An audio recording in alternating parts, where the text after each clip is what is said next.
Приветствую вас, друзья! Завтра начинается Шатун. Начинается то, ради чего еще там, около месяца назад был сделан тупейший косорукий вброс и якобы письмо из почты Суркова, план Шатун. Расшатать. Для того, чтобы расшатать эту ситуацию в украинских СМИ и в некоторых европейских СМИ, которые всосали данную ахинею, было использовано два фрика. Это оба фрика по случайному стечению обстоятельств являются советниками министра МВД Авакова. Первый Геращенко. Значит, группа украинских хакеров-патриотов проводит большую работу по борьбе с Российской Федерацией в киберпространстве. Хакеры-патриоты. Это все очень серьезно. Это реально серьезный блок. Все, шутки в сторону.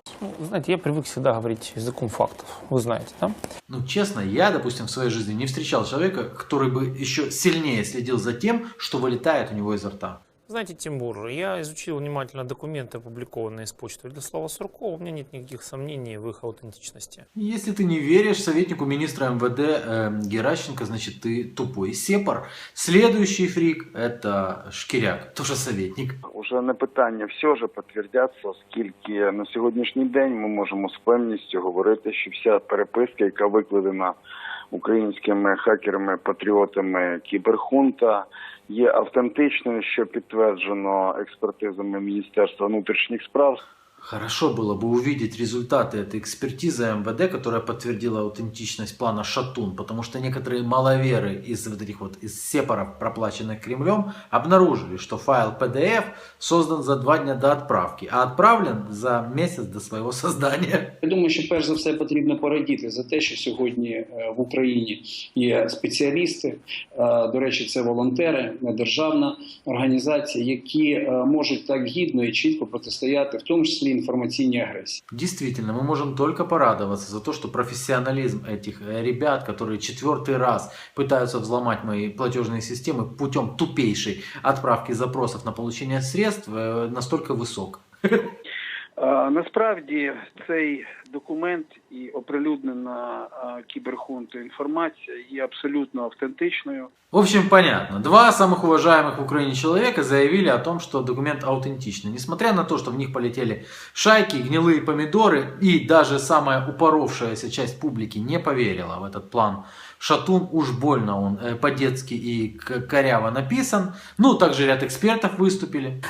Там столько несостыковок, начиная от того, что в этом плане очень много украинизмов, хотя якобы это писал помощник Суркова, который абсолютно русскоязычный и русскоговорящий человек. Ну и что? Может, помощник Суркова в душе украиноязычный? Чужая душа обычно потемки. Там очень много технических несостыковок, начиная с того, что само письмо, вот вложенный файл, был датирован, если посмотреть свойства этого письма, скачать, был датирован концом октября, а само письмо, якобы отосланное, было в конце августа. Да, это все москальские выдумки. И вот чем ближе уже население Украины к получению платежек, в которых они увидят интересные цифры, похожие на номера телефонов, тем более серьезные организации подтверждают, да-да-да, есть такой план Шатун, понимаешь, СБУ. Розвідувальні дані в цілому збігаються із змістом так званого плану першочергових заходів з дестабілізації суспільно-політичної ситуації України під умовною назвою «Шатун». Это СБУ делает официальное заявление. Это СБУ брифинг проводит. Это вам не шутки. А вы не верили в Шатуна? Я вам говорю. Организации будут заниматься. Они даже сказали, кто будет заниматься. И туда втулили Мартиросяна еще. А контакт з політичними рухами в нашій державі, також окремими громадськими організаціями, задіяними в акціях протесту, як правило, в сліпу або за певну фінансову винагороду, громадянин Вірменії Мартиросян. По Мартиросяну, который будет это все координировать, шатающих, тут отдельная история. Это тот самый Мартиросян, который взлетел на самолете Белавиа, а самолету сказали возвращаться, потому что, мол, собьем. Нагадаю, що 21 жовтня СБУ змусила пасажирський літак компанії «Белавіа», який вилетів з аеропорту Жуляни в Мінськ, розвернутися і повернутися назад до Києва. При цьому нібито Україна пригрозила білоруському літаку винищувачем. Нібито, как будто бы Украина пригрозила белорусскому самолету истребителями. Но, вот эта из серии о том, что СБУ-то мы не верить не будем, но СБУ эту информацию опровергает.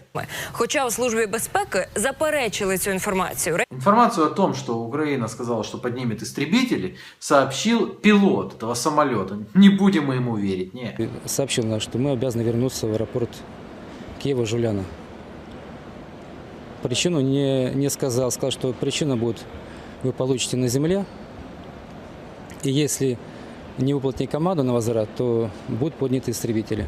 Вот еще один представитель СБУ говорит, что это какая-то эмоциональная выдумка. Это больше на голливудщину какую-то похоже, фильмы. Застосування військової авіації, винищувачів там чи ще чогось, мабуть, це щось із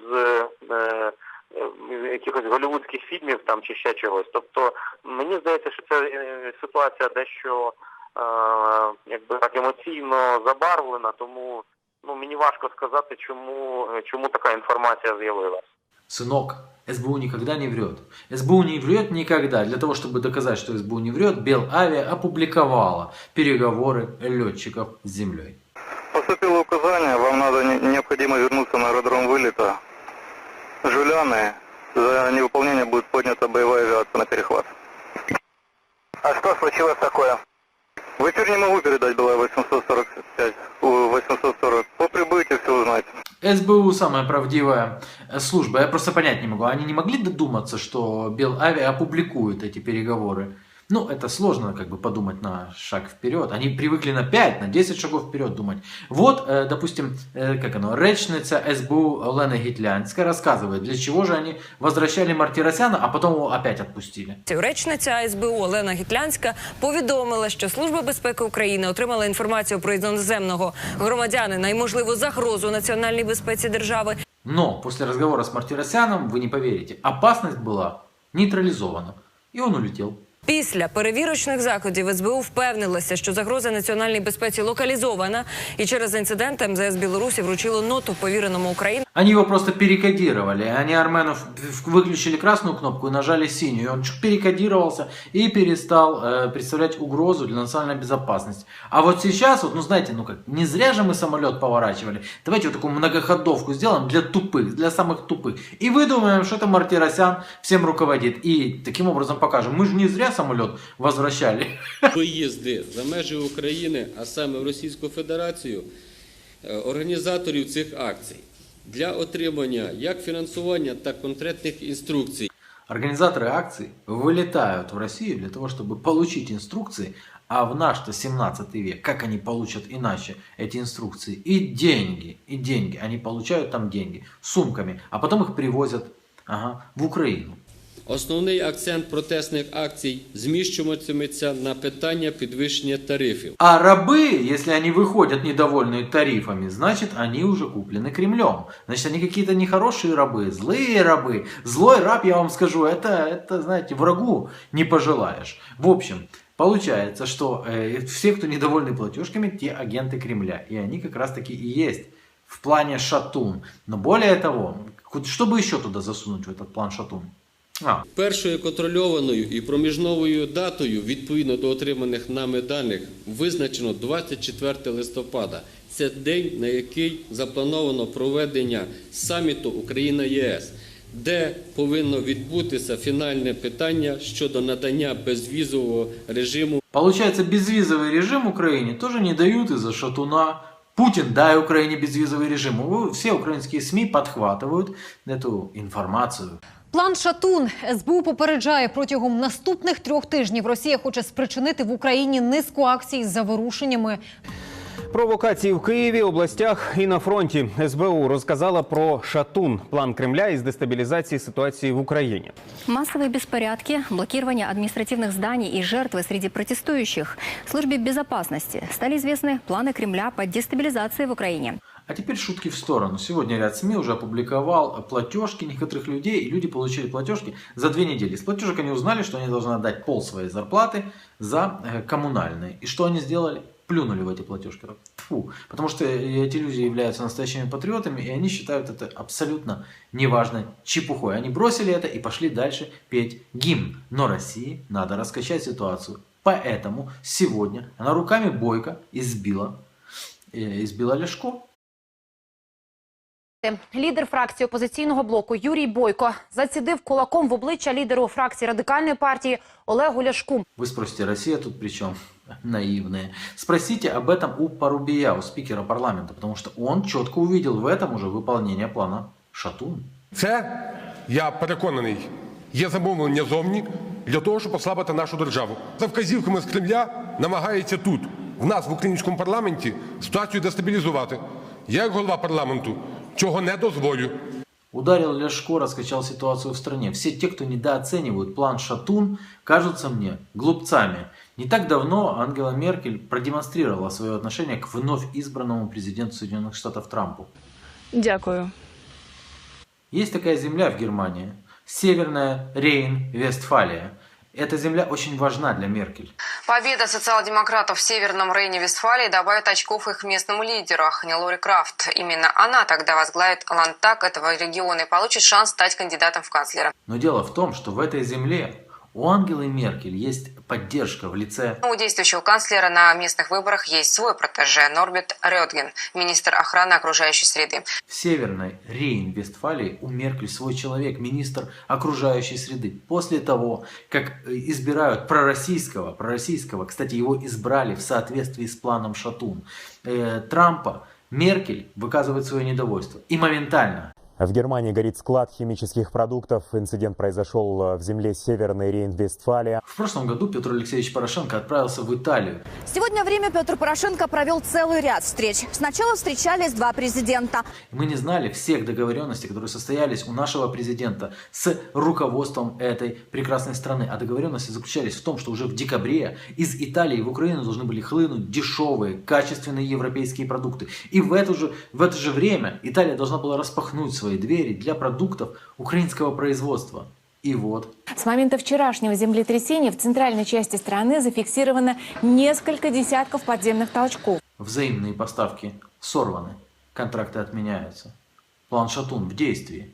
В сентябре Петр Алексеевич Порошенко проводит встречу с руководством Новой Зеландии. Причем эта встреча состоялась в теплой, дружественной атмосфере. Это была первая встреча на таком уровне. И информация просочилась в СМИ, некоторая не попала. Но Новая Зеландия пообещала обеспечить рабочими местами украинцев. Причем миллионы украинцев рабочими местами, высокооплачиваемыми рабочими местами.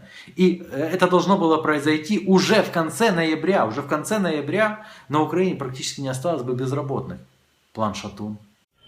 В Новой Зеландии продолжаются легкие подземные толчки после мощного землетрясения. Более того, говорят, что это такой извращенный юмор у Суркова. И Шатуном был назван этот план не только из-за того, что расшатать ситуацию в Украине, но и расшатать землю под теми, кто поддерживает Украину. Перший сніг надвечір паралізував столицю. Автомобільний рух майже спинився. Затори оцінюють у 9 балів з 10. Как раз перед тем, как в Украину должны были приехать инвесторы. Порошенко говорил, что в Украину приедут миллиардные инвестиции.